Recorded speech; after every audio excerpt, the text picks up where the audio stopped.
అప్పుడు అనుకున్నాను 2004 అప్పుడు ఎంత పేరు పెట్టుకుని పైలట్ కూడా చేసాం. ఇది రాజు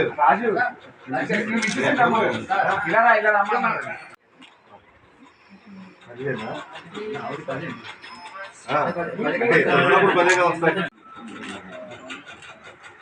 ఏమ్మా. 2 కేజీలు 10 కేజీలా? 10 కేజీలు. 4 రోజులు ఇబ్బందులు ఉంటాయి. ఇవన్నీ సెట్ చేశాక స్మార్ట్ కార్డు కూడా పెడుతున్నారు. ఇప్పుడున్న రేషన్ కార్డు బదులు స్మార్ట్ కార్డు వస్తుంది.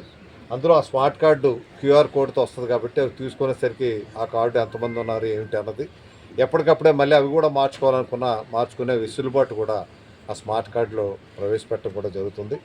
ఇవి కూడా డిజిటల్ పేమెంట్స్ చేయాలనే ఆలోచనతోనే ప్రభుత్వం ఉంది. త్వరలోనే ఆ ప్రక్రియ కూడా పూర్తి స్థాయిలో అయితే కరప్షన్ ఏ లెవెల్లో అవ్వకుండా ఎంతైతే పైసలతో ఆ పేమెంట్ ఎంతైతే ఉందో ఆ పేమెంట్ ట్రాన్స్ఫర్ అయ్యే విధంగా డిజిటల్ ట్రాన్స్ఫర్ అయ్యే విధంగా నా దగ్గర చిల్లర లేదని చెప్పి ఆ ₹2 ₹3 ఉండిపోవడం జరుగుతుందనేసి కొంతమంది నుంచి కంప్లైంట్స్ ఉన్నాయి. కాబట్టి ఆ అవకాశం కూడా లేకుండా డిజిటల్ పేమెంట్స్ స్మార్ట్ కార్డు అవి కూడా భవిష్యత్తులో బహుశా 1-2 నెలల్లో అవి కూడా అమలు జరిగే కార్యక్రమం జరుగుతుంది.